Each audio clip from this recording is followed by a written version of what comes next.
राज्यस्तरीय कृषी प्रदर्शन कार्यक्रम जो आहे तो परळीमध्ये आयोजित करण्यात आला आहे।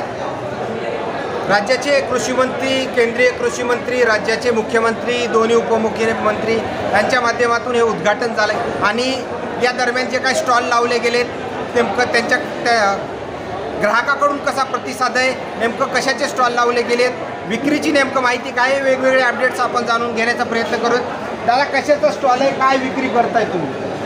आम्ही जे तरुण धान्य विक्री करतोय थोडक्यात हे आहे एक गव्हर्नमेंटचं प्रोजेक्ट आहे, आम्ही ज्याच्यामध्ये काम करतोय। हे नैसर्गिक शेती मिशनमधून काम आहे।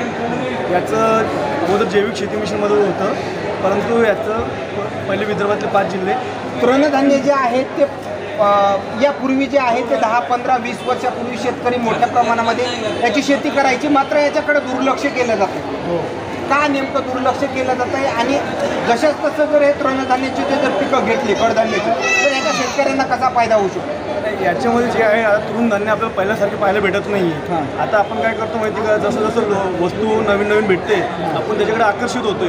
पण तृणधान्याने कसं माहिती का, आपली जी शारीरिक क्षमता वगैरे आहे, कॅपॅसिटी बिल्डिंग वगैरे, ते त्यांनी जास्त वाढते। जसं आपण तृणधान्याचा उपयोग करू खाण्यासाठी, तर आपल्याला त्याचे खूप फायदे आहेत। जसे इम्युनिटी। धन्यवाद। वेगवेगळे आणखीन काय प्रतिक्रिया आपण जाणून घेण्याचा प्रयत्न करू। तिकडे पण स्टॉल लावले गेले। दादा, कशाचे स्टॉल आहेत आणि विक्रीचा प्रतिसाद कसा आहे? आपला पापडाचा स्टॉल आहे, सगळ्या प्रकारचे विविध प्रकारचे पापड आहे, बटाटा, साबुदाणा वगैरे सगळ्या प्रकारचे। छत्रपती संभाजी कसा आहे विक्रीचा प्रतिसाद कसा आहे? विक्रीचा प्रसिद्ध आज एकदम छान आहे। अच्छा, माझ्या बॅक साईडलाच बघितलं आणखी पण स्टॉल लावले गेले। दादा, कशाचे स्टॉल आहेत आणि प्रतिसाद कसा आहे विक्रीसाठी? लाकडी तेल घाण्याचा स्टॉल आहे, आम्ही धारूरून आलो। 2 दिवस नव्हता पण आज प्रतिसाद चांगला आहे। आजचा दिवस चांगला प्रतिसाद। कोणकोणते प्रकारचे तेल ठेवले गेले तुम्ही? तेल आमच्याकडे करडी, सूर्यफूल, शेंगदाणा, त्याच्यानंतर तीळ, मोहरी, जवस, खोबरं, एरंडीपर्यंत सर्व तेल येतं। बाकी हां दादा, तुम्ही काय ठेवलं विक्रीसाठी? हां, चिया सीड आहे, मूग आहे, मुगाची डाळ, गांडूळ खत, हे औषधं आहे। कसं आहे विक्री वगैरे व्यवस्थित होती का? एवढी काही नाही आहे। वेगवेगळ्या प्रतिक्रिया, काहीला मोठा प्रतिसाद जो आहे तो आपल्याला आजपर्यंत पाहायला मिळतोय। दुसरीकडे पाहायला गेले तर आणखीन काही स्टॉल जे आहेत ते आपल्याला पाहायला मिळतात। कसा प्रतिसाद आहे विक्रीसाठी तुम्हाला? छान आहे। बरं, काय वेगळं पण जाणून आलं या कृषी प्रदर्शनामध्ये? जे काय डेकोरेशन सामान केलेलं होतं त्याची काळजी लागली, कधी विकल कधी नाही। इथं स्टॉल लावल्यामुळे 2-3 दिवसात सगळं संपून गेलं। कधी खरेदी केलं होतं?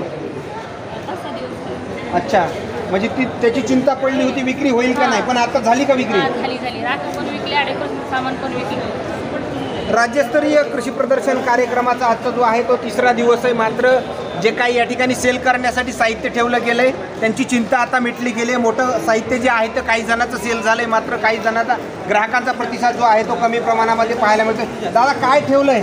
हे आपल्या मधमाशी पालनातून संकलित केलेले वेगवेगळ्या प्रकारचे मध ठेवले। त्याच्यामध्ये जांभळाचं मध आहे, तुळशीचं आहे, करंजचं आहे, लिचीचं आहे, ओव्याचं, असं वेगवेगळ्या ठिकाणचे मध ठेवलेले।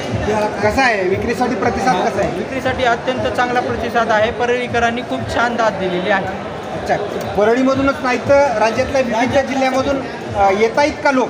हो, राज्यातल्या सगळीकडून लोक येतात। धन्यवाद। या ठिकाणी येत असलेल्या प्रतिक्रिया दुसरा पाहिला गेलं तर परळीकरांचंच नाही तर बीड जिल्ह्याबाहेरून देखील लोक मोठ्या प्रमाणामध्ये येतात। विद्यार्थ्यांचा देखील मोठा सहभाग जो आहे तो या ठिकाणी पाहायला मिळतो। काय विक्रीसाठी ठेवलं आहे, कसा ग्राहकांचा प्रतिसाद आहे? विक्रीसाठी ठेवलेलं आहे, फक्त प्रोडक्ट सॅम्पल म्हणून आणलेले आहेत। सॅम्पल म्हणून ऑर्गॅनिक आहेत सगळे, डाळ, हरभरा आहे। मग काय माहिती काय देत आहे? विक्रीसाठी फक्त सॅम्पल म्हणून ठेवले, काय माहिती देतं शेतकऱ्यांना? माहिती शेतकऱ्यांना आपण रासायनिक न वापरता शेती केलेली आहे। सेंद्रिय खत वगैरे वापरून असतो? हां, सेंद्रिय आपल्याकडे आपल्याकडे सेंद्रिय औषधसुद्धा भेटते। अच्छा, ते कशासाठी वापरतात शेतकऱ्यांना? कीटकनाशक आणि बुरशीनाशक। बरं, काय विक्रीसाठी सगळे तुम्ही खरेदीसाठी आलायत, कसा प्रतिसाद वाटतोय, काय वेगळं पण जाणून येते?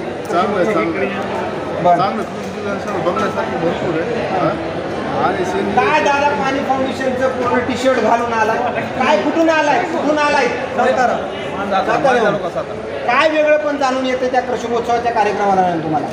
अनुभव दिसतात। अरे, काय अनुभव घेतला? 65 सगळे अनुभव। हां, 65। बरं, पाणी फाउंडेशनमध्ये गाव तुमचं पुढं गेलं होतं का? बरं, त्याचा फायदा वगैरे व्यवस्थित व्हायला का? अच्छा, कधी आलात तुम्ही इथं? चार बरं, धन्यवाद. वेगवेगळ्या ठिकाणाहून या ठिकाणी नागरिक जे आहेत ते येताना पाहायला मिळते. काही ठिकाणी स्टॉल देखील पाहायला मिळते. काय दादा काय ठेवलं विक्रीसाठी?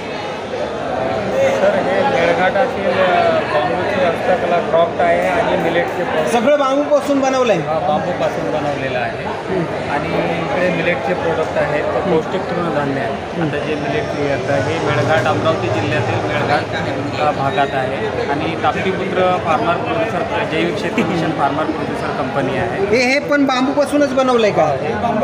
काय आहे नेमकं? हे केसात लावणारा क्लिप आहे. अच्छा. हे महिलांसाठी हे नारळाच्या टोकरापासून बनवलेलं आहे. जे नारळ आहे खरं तर ही घड्याळ कशापासून आहे? बांबूपासूनच बनवली का? बांबूपासूनच बनवलेलं आहे. बरं. काय किंमत आहे याची? हिची आहे सर 500 रुपये. अच्छा.